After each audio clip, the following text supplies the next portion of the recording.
How's it, guys? A lot of you guys been asking me how I do my rigs, wanting me to put out a video about it. So I'm not a professional, guys. This is just the way I do my rigs. This is the way I do my knots and stuff. So here it is. Okay. First of all, I'm gonna show you guys. This is my my rig making box over here. In the top, this top part opens up. And I just have a few things in here. Normally I keep my big floats on top in this compartment. These right here, stiff cardboard wraps that I cut out of one box. Basically to hold my rigs, yeah. Or I can use these things. I got this at J&E's over in Kalihi by Kapalama Canal. I got some light floral, and of course I get one sharp scissors in here. Inside my rig box, this is what I have. This is one that I pop into my bag when I go fishing. So it's got all kinds of stuff, swivels, little floats, got the mempachi eye thingies in there. Okay, right here. Plenty of you guys ask me about this. See a lot of my videos both on YouTube and the other social media platforms. So these are called pompano floats, guys. These you can get one pack with multiple sizes like this. I want to say it was like 10 bucks on Amazon, but just says on size comparison, and you can see this is my finger, right? So you have like 3 different colors with, I don't know how many is in there, I don't know, 10 15 maybe. You have these bigger size yellow ones, which is slightly bigger, yeah, just to compare the sizes, you can see. And then you got the real small ones. So, you know, it depends on what size bait that you're using, what size hook and line, determine, you know, what float you need. Or, you know, so maybe you're not using it to keep your bait suspended, but you just want to add some flashy color to your rig. You know, you can pop these on by the hook. Like say you casting it on or near a reef where there's waves. These will keep the bait up, even though they may not keep it suspended the whole time in the water, but just that little bit of buoyancy will help the bait stay right off the ground. It'll keep it bouncing and stuff. So keep a pack of that. Some coffee straws in here. I already got free tied hooked, and some smaller papio hooks, bigger mempachi eye thingies to add to the rig, glow beads, and then I got the smaller little jewelry beads. Line of different sizes, yeah. So this is 30-pound test, 20-pound test, 25-pound, 15 pounds for smaller game, some of them for a little bit bigger game. And then I have a whole bunch of hooks of different sizes. You can see I got big all the way to tiny hooks, and I have stuff in between. These right here are what's called bobber stoppers. They pull on your line, and I'll show how to do that using these. I don't know if you guys can see, but there's like a metal, like a thin wire that runs through, and you use that to pull it onto your line.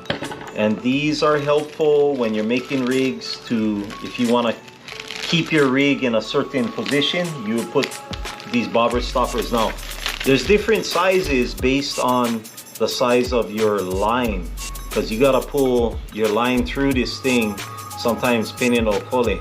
So the red ones are for bigger pound tests, the black one is for lighter pound tests. So yeah, we'll show you how that thing works. Right now we're gonna do our coffee straw rig. Again, this is not a rig that I thought of by myself. Learned this rig from Hey Skipper.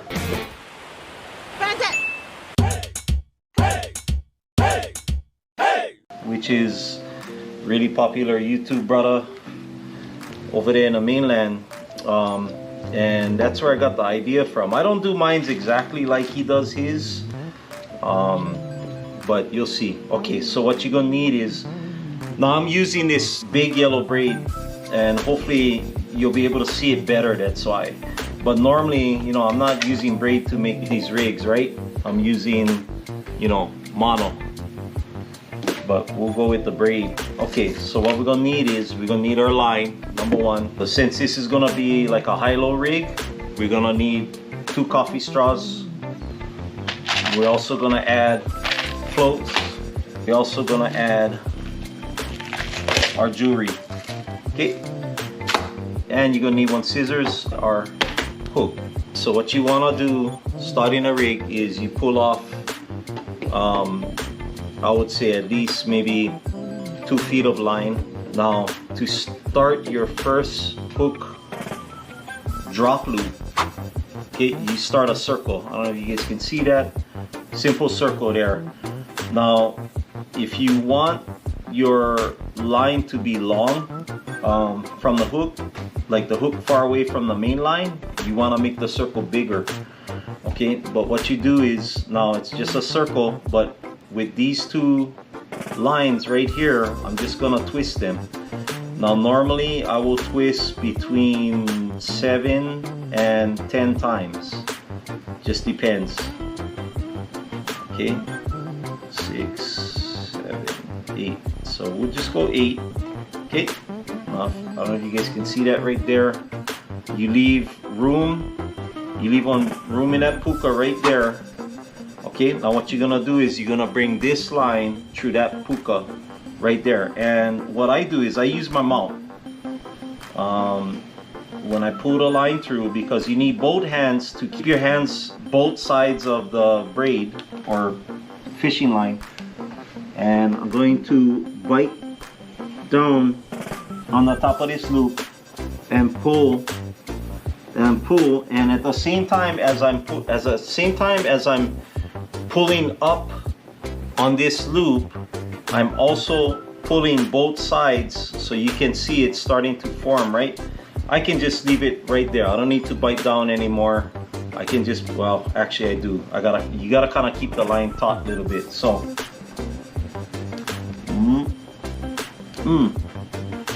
okay, there you go. So simple drop loop, guys.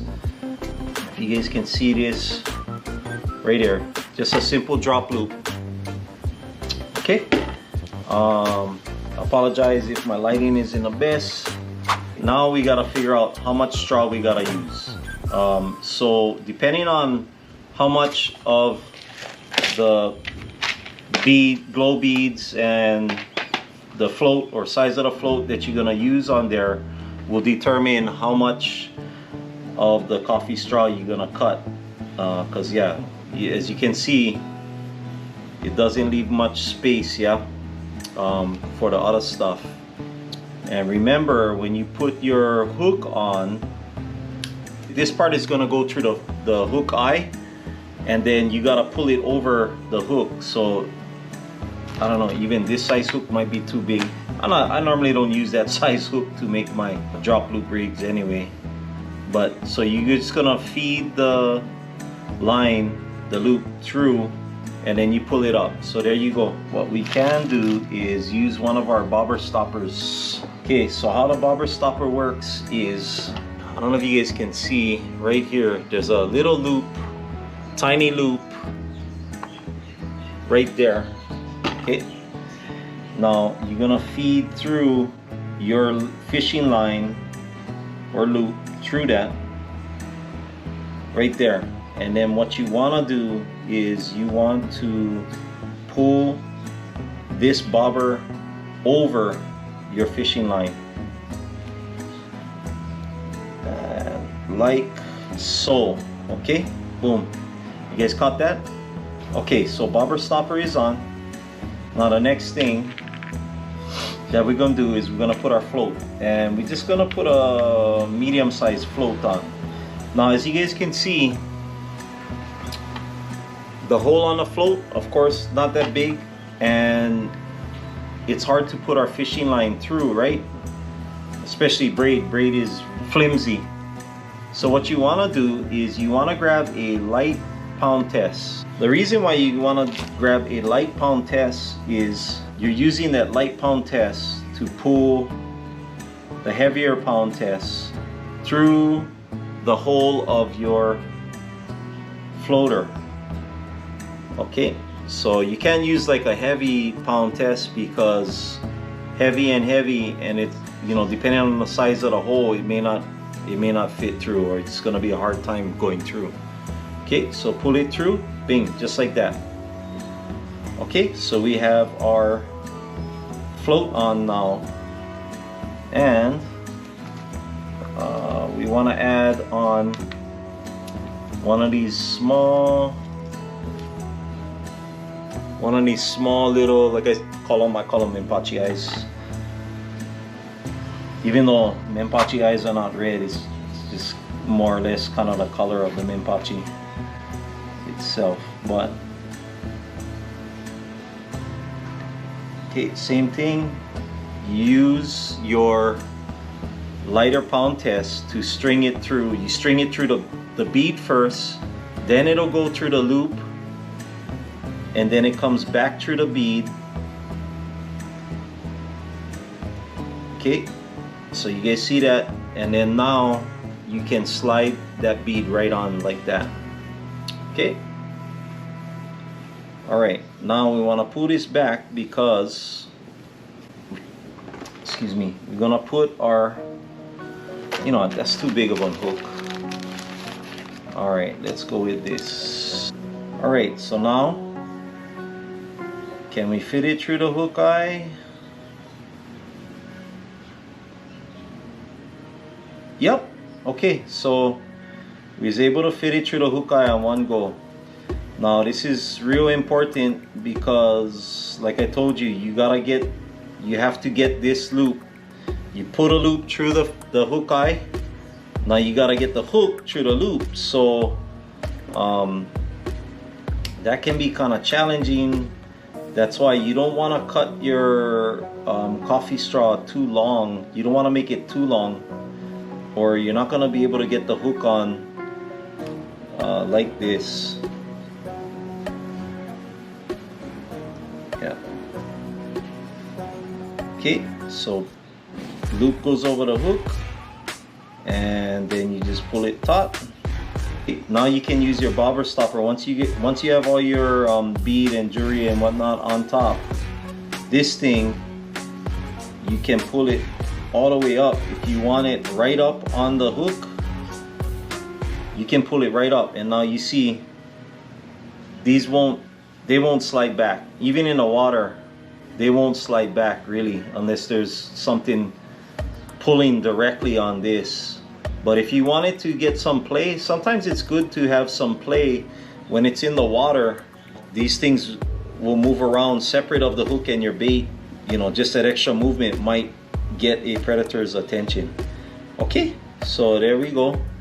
We have one of our hooks on a drop loop rig.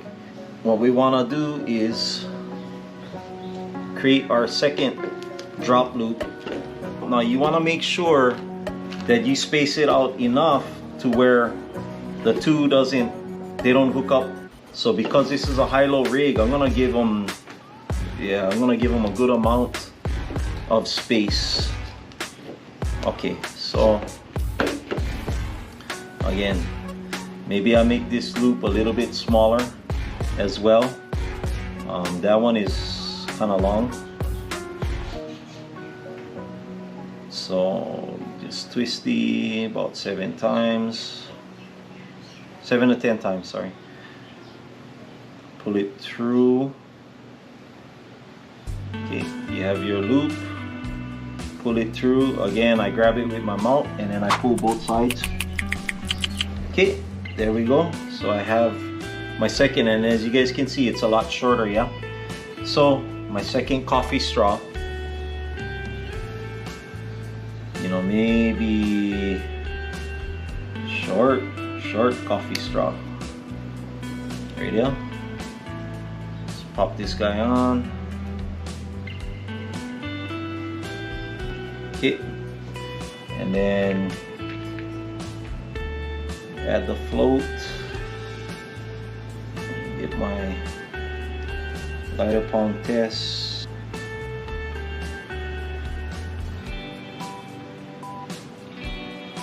All right, pull this through the loop, pull it through the thing, right, and pull that through. Okay, and then you know what, this one we're gonna put on glow bead. Okay, sometimes the glow beads, their puka is big. We might be able to just push the loop through the puka. Never mind, I forgot. Yeah, the braid is not stiff. Yeah, normally I'm doing this with mono, guys, yeah, or floral sometimes, but mostly mono. These are Dunkin' rigs. The floral line is expensive, more expensive than mono, as you guys know. And I use my floral mostly for if I'm gonna do whipping. Okay, so line goes through your bead, line goes through the loop, line goes back through the bead, opposite direction, and then you just pull it on. Pink. Okay, like so. And you know what? Let's add one of these bigger ones. And this is round actually. So if you guys look, the two sizes let's see. This one is big and round, the other one is like hexagonal shape, the smaller one. So we're going with the bigger one. Yeah, tricky dealing with these small beads sometimes.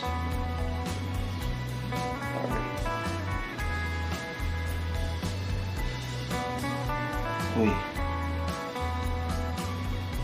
Okay.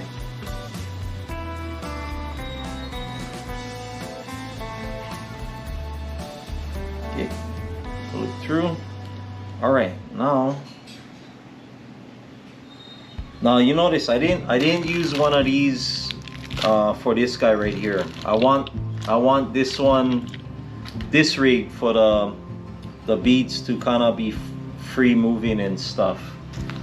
So no need bobber stopper for that. So I get my hook, run it through, have enough room, pull that loop right over the hook, and then pull it tight, and then make sure you get that knot. So one thing you want to make sure, if you want to like tighten your knots good, you know, just grab like one scissors or something and use that to kind of pull your knots tight. I will cut this one maybe right here. I leave maybe about a foot or longer. Basically we're gonna tie on surgeon's knot, guys. Okay, so surgeon's knot, similar to a Palomar, except you're not tying it around something, but basically you just form one knot using the loop. So I don't know if you guys can see that.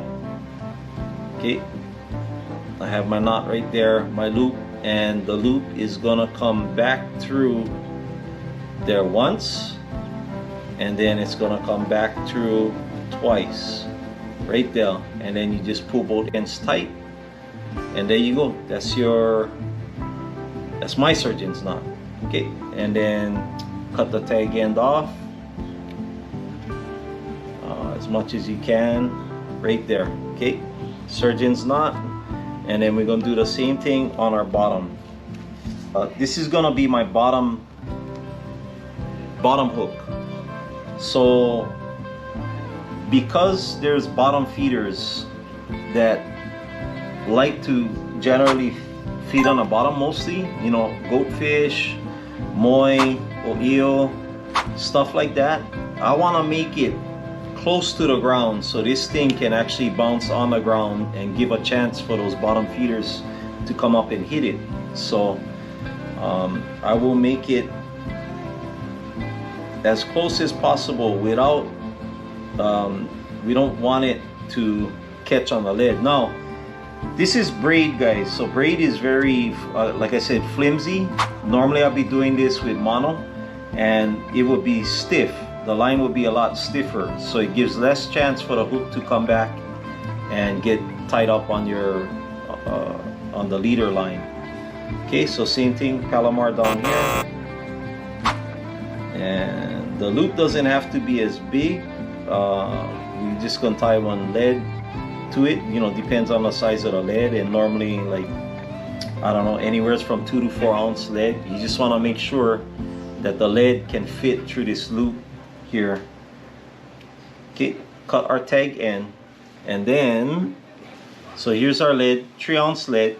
And basically how you put your lead on is you get the top of the loop, you just run it through that puka right there, the ring at the top of the lead, and then you pull it and pull that loop right over the tip, and then pull it over the rest of the lead.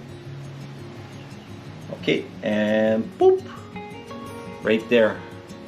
Okay guys, so here we go. So this is my coffee straw rig that you guys see in the videos. This is a high-low, and I gave a lot of space between the two sides right there. I don't know, maybe I'll try throw this out now that I made it. Rig is done, and now some guys will wrap it somehow, some guys will put it in like one Ziploc separately, but what I'm gonna do is, so using this cardboard, okay, see that, just put it in where that notch is and then wrap it like that. So it's a little bit more tricky when you have like the coffee straw, because coffee straw is stiff, and this one not too bad. But yeah, sometimes with mono, when you pull it, it doesn't really align with where the notches are, so then the coffee straw wants to stick out like that. Yeah, I normally don't put these, I normally don't put these on the cardboard, I use the other one. Okay, so there you go, you have it right here, got your coffee straw rig. And you know what, we might throw this out. The only thing is braid, because it's flimsy, if you get tied up on a rock with braid, like I would definitely not throw this out on a reef, but like maybe in a sandy, super sandy area where there's guaranteed no rocks, yeah, I might try it out, throw it out with the fish cam and then see how it reacts in the water. But what you don't want is, you don't want to throw it on reef, and then if your line is not tight, this braid will wrap all over on rock, and then it's pow, done already. It's not gonna come off, gonna get stuck in the water, and you're gonna add to the collection of fishing line that we have in our waters over here. Hope that helps out. Okay gang, wake up, today's gonna be a good day. Wake up, today's gonna be a good day. Wake up, today's gonna be a good day. Wake up, today's gonna be a good day.